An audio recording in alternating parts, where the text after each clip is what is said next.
Hey everyone, Honest Stewie here. Hopefully everyone's doing well. And I've just got through watching Guillermo del Toro's Frankenstein, and I have to say it didn't let me down. What an amazing movie it was. It's a really good adaptation of Frankenstein, and I'm just going to do a review on it, but I'm going to do more of a explaining why I think it's good and like what I liked about it and why I actually think it's finally accurate like adaptation of Frankenstein and how it just works. So let's get in. So I'm going to start off with the design, which I knew would be great from the get-go. The design of the movie is just great. Now, it's a long movie. It's on for 2.5 hours, and it needs to be 2.5 hours. I personally think I don't really like 3 hour long movies. By that is 3 hours is a long time to sit through. And you want to sit through it all in one go. You don't really want to do like an hour and a half and an hour and a half. And a lot of people work. I work myself. It's getting the time to sit down for 3 hours straight and watch something is quite hard. That's why we end up going for these hour and a half movies. But this one being a 2 hour and a half, spot on to be honest with you. It wraps up really nicely at the end. This isn't going to spoil it. Don't worry, I'm not going to spoil it. It's gonna I'm gonna delve more into the character development side of it and more the actors as well. So straight off the bat, like I've just mentioned, the actors, perfect choice, perfect cast. If you have any doubts about the cast, it's all put aside straight away. And this is what I brought up in my video when I said the problem with modern horror movies. Now I missed out a little bit in that video, and this is what it's missing. There's a scene where he's showing right at the beginning where Oscar Isaac's character is showing the we'll say Frankenstein, zombie, I'll say a zombie, reanimation, because it's necromancy. It dives into necromancy and stuff like that. But it's what they used to do back then.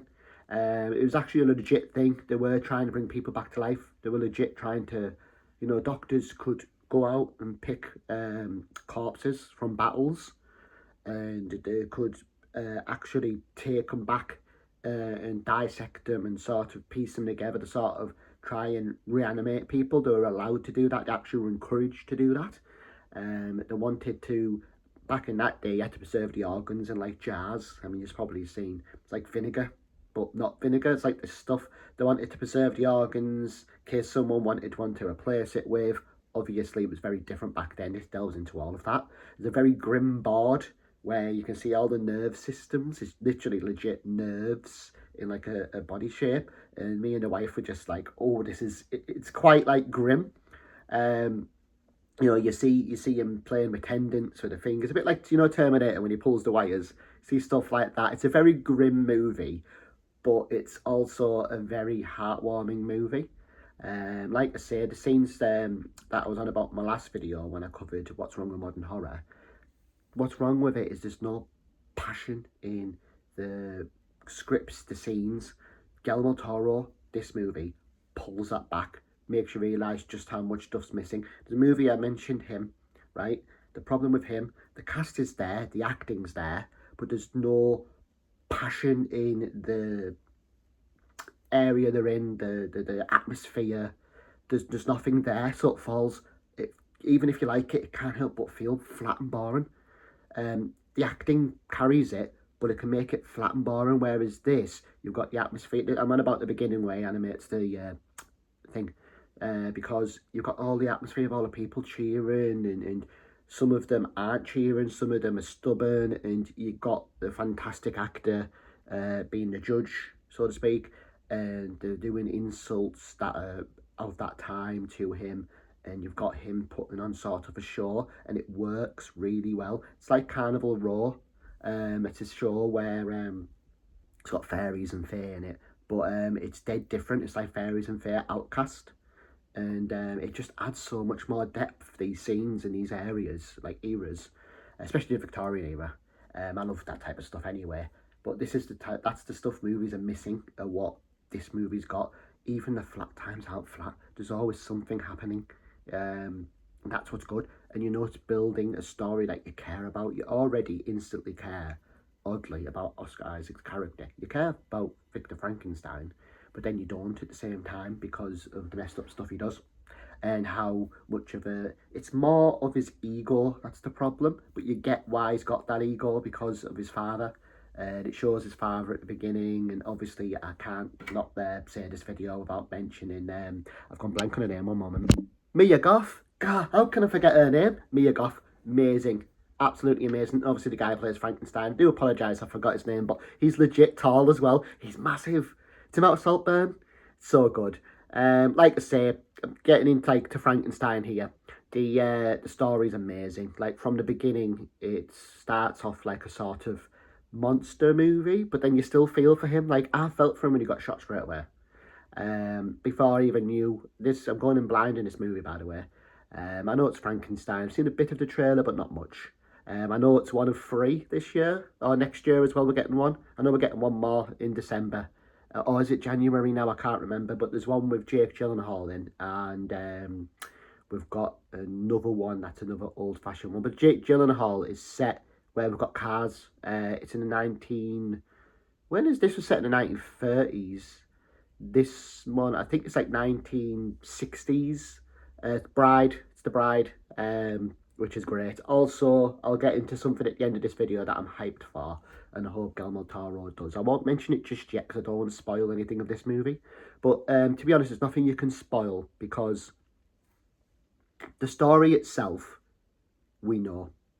It's Frankenstein's story. You know Frankenstein's story.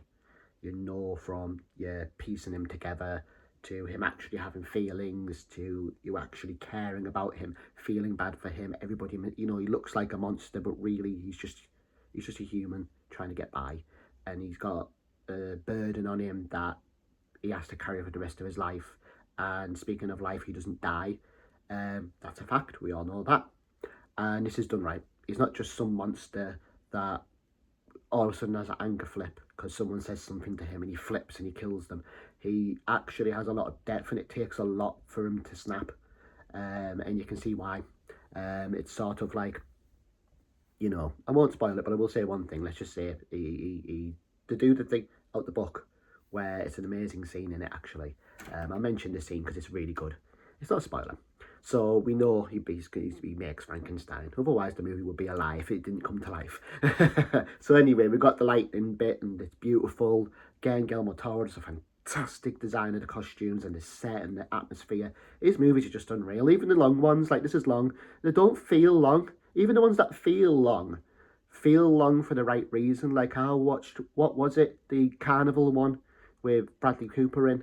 And that was long, really long. But it was awesome. The ending didn't sit right with me. Like, a raw ending didn't sit right. But then the more you think about the ending of that movie, I think that's called Carnival Raw. I think it is. What's that called? I forgot what it's called.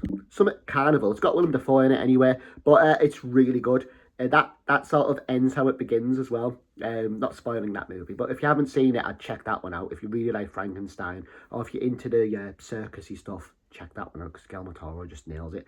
Everything Guillermo del Toro does is just awesome. There's not one movie I can think of that I think was bad. Obviously not all of them are 10 out of 10s, but there's not one of them that I think is bad. And this Frankenstein, like I say, the scene I'm on about is the scene out of the book that everybody's been wanting to see for a long time. And it's the scene where he does the lightning thing, strikes him. It reanimates him for a second and he goes dead. And Oscar Isaac's character, Victor, is banging on his chest and thinks he's dead, thinks he's failed. So he's knackered, he's done, he just goes to bed, collapses on bed, and wakes up with Frankenstein looking over him the next morning. That scene has never been adapted in any movies because people would do it as a horror thing. They'd add some music to it, they'd make it a jump scare, they'd make it really sort of, monstery. This was just done raw off the bat, his raw reaction, and it worked so well. It made you go, what the? But then it also made you go, oh, because Frankenstein in this movie is done really well. It's one of them things where he's not a villain. Because I was going to say, if he was treated differently, he wouldn't be a villain. And you could have went down that route. He's not even a villain in this. He's done so well that even at the end, when he's hurt people, and he's even hurt some animals, only animals that attacked him and only people that attacked him, and that's why you still feel for him. You feel for him. Like, the ending, not going to spoil it, don't worry, but the ending, like, the last few verses hits hard at the end. what I'm going to delve into real quick. I don't want to say too much about the movie because I don't want to spoil it for anyone who hasn't seen it, but there's nothing I can spoil about the movie, really, unless I get into certain scenes and stuff like that. But there's a massive hint in this movie, a massive thing. I'm going to say now, potential spoiler. So, potential spoiler, 3, 2, 1. We're possibly going to get a Bride's Frankenstein of Guillermo Toro, and it's going to be played by Mia Goth. And I think that is going to be absolutely amazing. They haven't announced it yet. They haven't said anything yet. Obviously, this movie's just came out. They're not going to say it yet. But I, honestly, because it's Mia Goth, spoiler, she dies at the end. We know this is coming anyway. It's in the books. It's in everything. She dies at the end. And she is laid in the cave where she gets zapped, where in the adaptations she gets frozen in the snow as well. So she's all preserved. And she's just laid there with obviously the blood on the wedding dress. And it's a bride. I really hope he does it. Because the one with Christian Bale, and that's the word I was looking for, it looks mid. Can't deny it, it looks mid. That bride.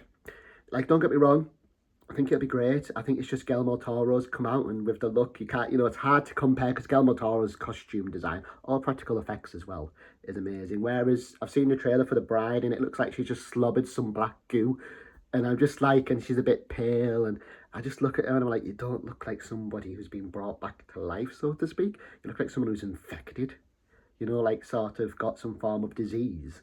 Whereas, you could arguably say Christian Bale is scary, but again, he doesn't really. Where's the bolts? And why isn't he green? Should be green with bolts. I want that Frankenstein. That's the Frankenstein, if you do any others. Guillermo Toro nailed the human side of Frankenstein and the sort of, still a monster, but he's not a monster. Like, it's like, I'll delve into one scene that I think sums up the whole thing perfectly. He's not angry at the hunters for shooting him. And he's not angry at the wolves for hunting him and killing his friend. He understands the wolves only did it because they're hungry. The hunters only did it because they're scared. That sums Frankenstein up perfectly. He understands it. He gets it. He's so pure. He understands that the hunters shooting the deer at the beginning, as much as that deer was adorable and it was a brutal scene at the beginning, the first bit of Frankenstein's bit.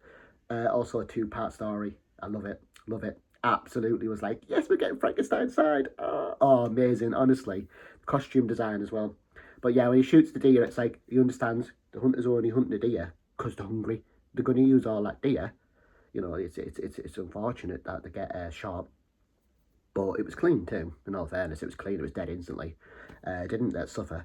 But obviously, Frankenstein understood that. They then shot at him because they thought he was some monster. Because when you see his face, obviously, he does look like a monster. And technically, he is a monster.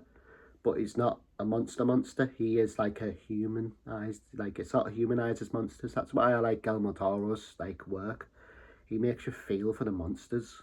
He makes you feel for the potential ones that could just be a villain.